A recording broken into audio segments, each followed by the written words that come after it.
And we're back. One of the unexpected gifts of hosting Epic Spotlight has been realizing that every interview changes me a little. I ask the questions, but somewhere during the conversation, I usually end up answering one myself. Over the past few weeks, I sat down with three remarkable people. On the surface, they couldn't be more different. One helps businesses become valuable, one helps entrepreneurs reclaim their freedom, one tells stories about identity, purpose, and belonging, different careers, different countries, different experiences. Yet after I replayed each conversation, I noticed something just a little different. They all kept pointing toward the exact same truth. We spend so much of our lives reacting to circumstances when the real work is intentionally designing who we're becoming. Most people think life happens to them, while these guests reminded me life is something we build. We build it with habits, we build it with systems, we build it with discipline. We build it with the stories we choose to believe about ourselves. And today isn't about my guests. Today is about what they quietly taught me and maybe what they can teach all of us. I had a great opportunity. Stacy, Antonio, Jason, you know, different people, different mindsets, different ideologies, but they all came down to the same thing. A core concept that I saw was really building your story. Your story is more powerful than your circumstances. Antonio, when I spoke to him, he said something I haven't really been able to shake. He talked about moving across countries and losing everything that wants to find him. And I was like, wow, going from Trinidad Tobago, going up to Canada. I mean, that's a major difference culturally, climate. And so he didn't lose himself. He lost things that were around him. And it goes into the who are you deep down in your core? Who do you want to be? Who do you want to become? And that's really what hit home for me. Home isn't a place, it's your habits, it's your character, it's the story you're writing every day about you. You are the author of your own story. If you choose that to be the case, not everyone makes that choice. And, that's the thing that, I think is interesting, fascinating. As I myself am on this self journey, am I choosing this story? I know I've always been a good soldier. I know that I've always been a person that's, you tell me what to do and I do it.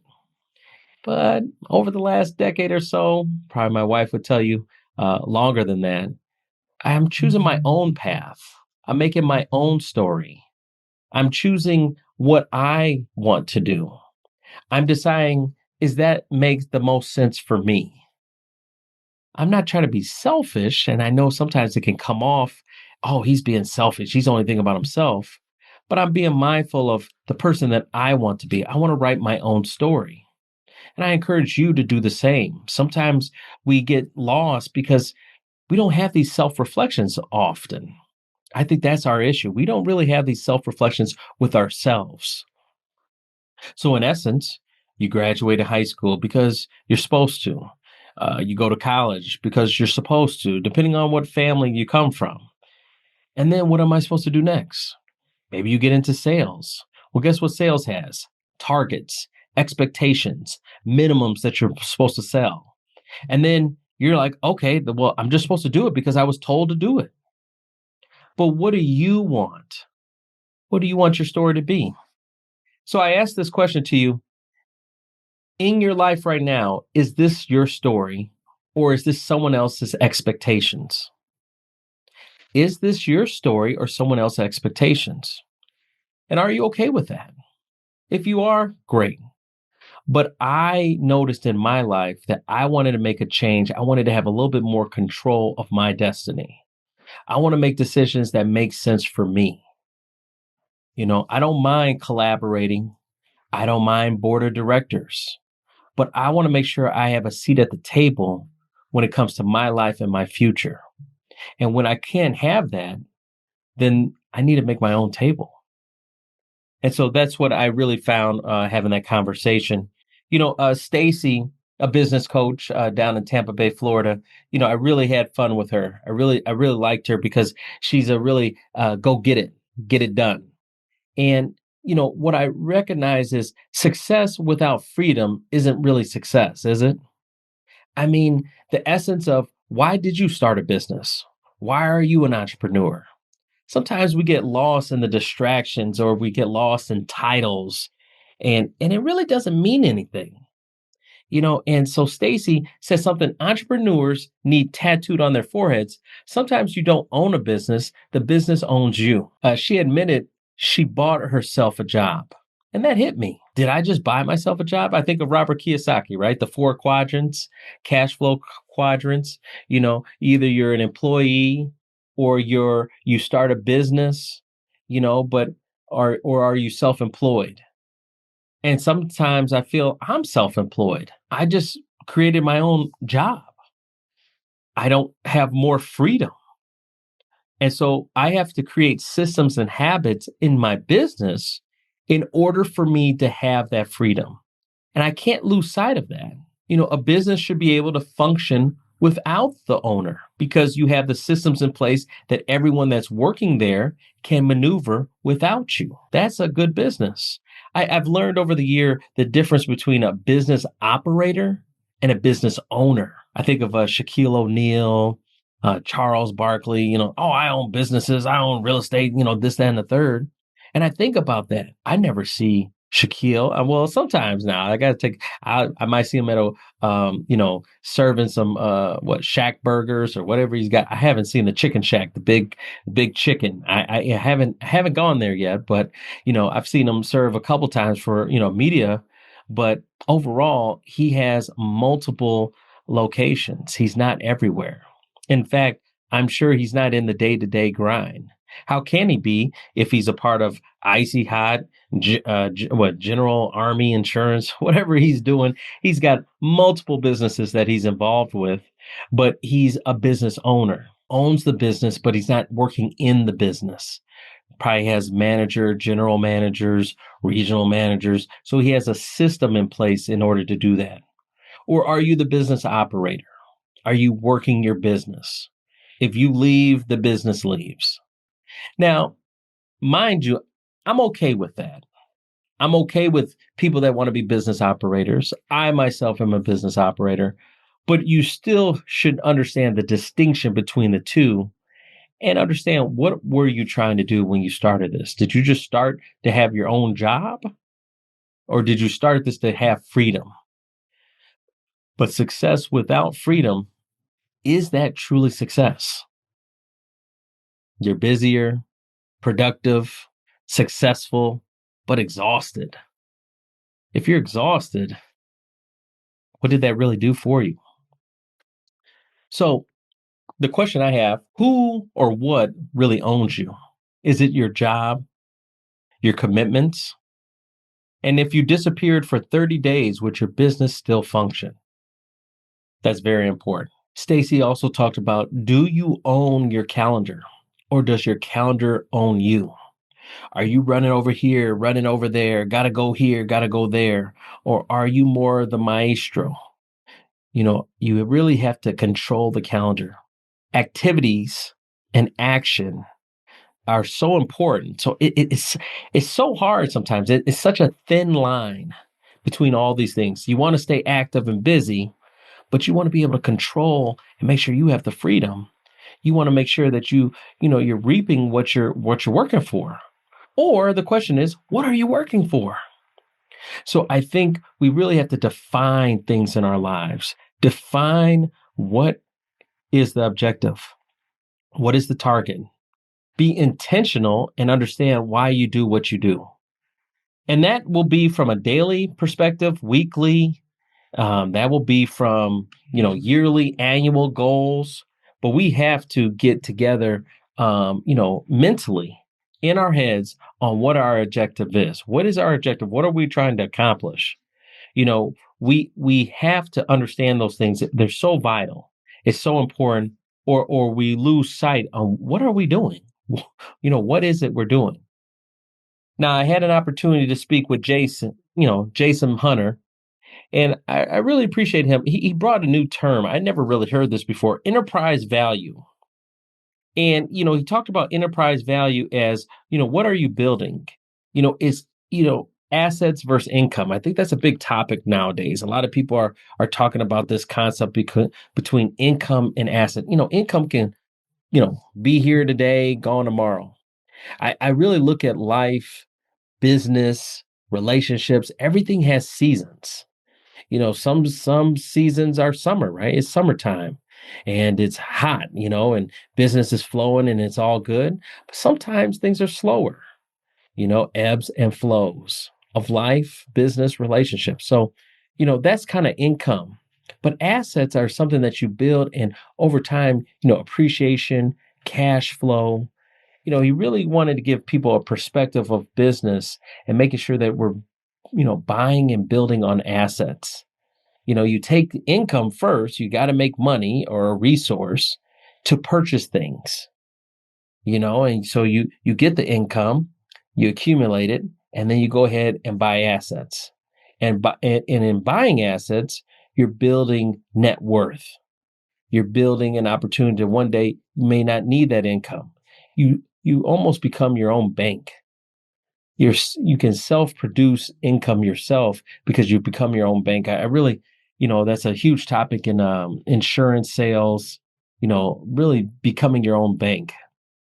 Looking at these, big conglomerates, and watching how they function and seeing if you could do it maybe at a smaller scale, to put yourself in a great position that you lean on yourself. You have assets that you can lean on as well for leverage purposes. We talked about good debt and bad debt, and to some degree I kind of define good debt is any debt that you can have someone else pay for it. Bad debt is anything that you have to pay. And so learning how to leverage, learning how to create assets, building for a day that you don't need income is what you're striving for. Building enough net worth. And I think net worth truly grows with assets and being mindful of that. Obviously, in my space that on my daily space of being in real estate, doing mortgages, I see that in properties. I see appreciation occur. I see we just had a deal close about 2 weeks ago, and the gentleman bought the house for $200,000 in 2016, and now the property is worth $400,000. Can you imagine $200,000 in 10 years? What did he do other than pay his mortgage on time? That's the power and the value of appreciation, owning an asset, and now being able to leverage that asset for the betterment of himself and his family. That's the power of owning assets.